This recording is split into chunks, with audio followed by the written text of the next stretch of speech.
జాతీయ రాష్ట్ర రాజకీయాలలో పరిచయం అక్కర్లేని పేరు మాజీ ముఖ్యమంత్రి కొణిజేటి రోసయ్య.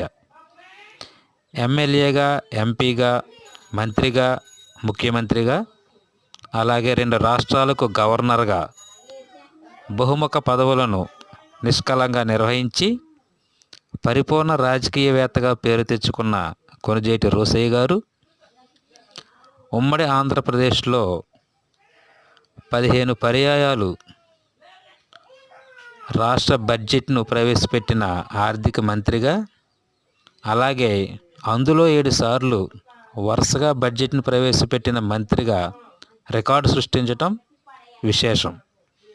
ఈ ఇన్ఫర్మేషన్ మీకు నచ్చినట్లయితే లైక్ చేయండి, షేర్ చేయండి. మరిన్ని ఇంట్రెస్టింగ్ వీడియోస్ కోసం నా ఛానల్ని సబ్స్క్రైబ్ చేయండి. Thank you.